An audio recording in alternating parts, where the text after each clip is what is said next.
because now they know who you are. You know, it used to be a time, you know, you say Lowell, and it was like, whoa, where's that at, coach? Or what conference y'all in? But now they understand. When you walk in there, they're like, okay. Because of what you built. And it's all because you look at this year's season, and you look at Teddy Bridgewater's success, and all those young freshmen that you played, and go and get a piece of the Big East Championship. So now, guys, people are taking, and they're looking at it and saying, you know what, that is a really good program. Yeah, we're talking about conference affiliation. I mean, is that a subject that still comes up with recruits, especially down the wire? And what do you tell them when it comes to you guys in the Big East? Well, you know, it never came up, and it was something that no one ever asked about. Are you going to stay in the Big East, or are you moving to the Big 12? And that statement, you know, no one ever asked that question.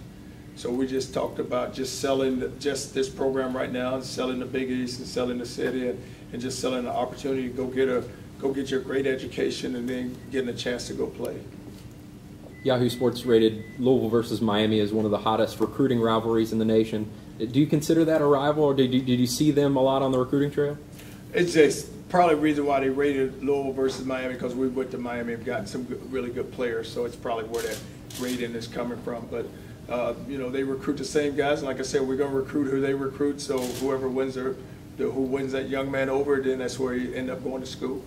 When you kind of get on a roll like the last few years you've had, and you get these puzzle pieces like you have at linebacker, how excited are you to kind of dial up some plays and kind of use these young guys and all their athleticism? Well, it's really exciting for the coaches, because now they're feeling like they're getting the players in the right position. But you know, it's good because you know now that you're building your program. So now when you have, like you say, okay, we need to go get this number of running backs, or we need to go get this number of linebackers, we can go get them. And now we're knowing now that, hey, we don't have to sit back and say, look, we were not able to go fulfill our needs. Now we can go fulfill those needs, and we can go get those guys. What can you tell us about the quarterback, Gardner, and how hard was it to recruit a quarterback having Teddy Bridgewater here? No, Watt did a great job, him and Coach Duggan's on Gardner. And the thing that you're right, because what quarterbacks always look at is where the guy who's playing in front of them. So now he's probably, you know, you look at Teddy is going to be a sophomore, so when he come in here, will be a freshman. So now, even if we're able, and who knows what we're going to do with him, if he's redshirted now, he knows he's 2 years removed, and now I have a chance to go play, you know, the next 2 years after Teddy leaves. But you know, with that position, we were just making sure that we could sign us a quarterback. We needed a quarterback in this class, because you look at a quarterback position. Now, right now, you have Stein, and you have Teddy. And there's your two quarterbacks. So we need another quarterback. What do you like about him? Just, you know, you look at his size, and he throws a football very well, and he's able to move. You know, we're a play-action bootleg type of team, and that's what he's able to do. We don't need a guy who can, you know, use his quickness and outrun people. Somebody who can sit in a pocket, can avoid the rush, you know, make people move his feet and get out of the way and avoid pressure and get the ball off. You had several kids, Parnell and Gardner come to mind, who missed their senior seasons due to injury. What's kind of your all's process in terms of evaluating a kid when he does miss so much time, and is he going to be healthy, all that kind of thing? Well, it goes back to the doctors, and the doctors who did the operation, and then you just go to those doctors and just ask them, you know, how successful was it, and then we take it, and our trainer, Kyle, and Dr. Shea does a great job of taking and looking at it and just saying, hey, this is where we are. You should take them or you should not take them. And everybody had to sit down and talk about that, because we're not good enough to go take a young man who has an injury and he's not able to come in here and play. We're not good enough to go do that. We can't waste a scholarship like that. Teddy Bridgewater was a good recruiter for you last year, brought some guys in with him. Anybody in this class come to mind when the guys who maybe gathered some other guys with him? Well, most of these guys, when you look at the 6 that are here, most of those Miami guys all know one another. So it's all about guys just building those relationships. And the guys knew once they came in here, they had those, because you look at some of those names up on the board, and most of those guys had a connection to one another.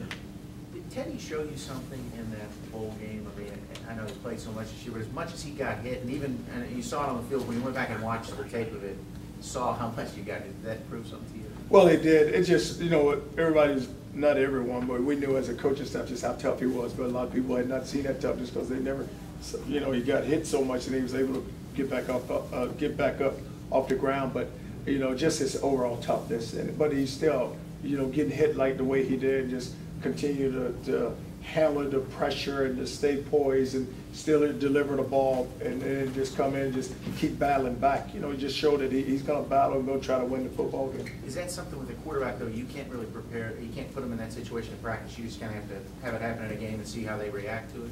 No, because we're not going to hit him in practice. No, they're not going to touch him at all in practice. We don't want to lose him in no way of practice. knowing until that happens. Right, because you don't want to lose him in practice, so you have no way of knowing until it happens in a game, just how they're going to react to it and adjust. And he did a good job. And that's the thing. A lot of times with quarterbacks, they want to act like they're tough. A lot of them are tough, but they just want, you know, when you get them in that situation, you never know until boom, all of a sudden here he is and he's getting hit. Because we never seen him get hit till that night, or get hit the way he got hit. You know, with a guy coming right in his face hitting him. Coach, you have a lot of guys, or several guys on there, and you talked about size earlier, and some of them are over 300. Will you, I guess now, before they get to Coach Moore, will you want them to come in a little like Garcia 341? I mean, will you tell them kind of, okay, here's what we want you to come in at, and then work on it for the summertime? You know what happens a lot of times when guys are that size, we get it off when they get here, because a lot of times what Coach Moore does is he pulls it off and then he builds it back up the right way. Because right now, you know, when you look at a lot of big guys, the weight is not proportioned the right way on their body. So what Coach Moore does, he'll just take it off and then build it back up. And some of those big guys, they'll lose it. You know, because you look at Jermaine Brooks, he came in here like at 350, and now he's right around 300, 310. He's in that range, but you know, the thing about him is Coach Moore, it'll come off. That weight's going to come off of him, and then we'll build it back on him the right way. You mentioned how much Teddy Bridgewater showed you. How much did Coach Sean Watson show you in terms of players rallying around him and what he did with the offense the second half of the season? Well, Watt's a good coach, and that whole offense did a good job with Coach Forbes at the offensive line and Coach Carter at running backs and Dugans, but that whole offensive staff, they worked together. All right, guys. All right. Anything else?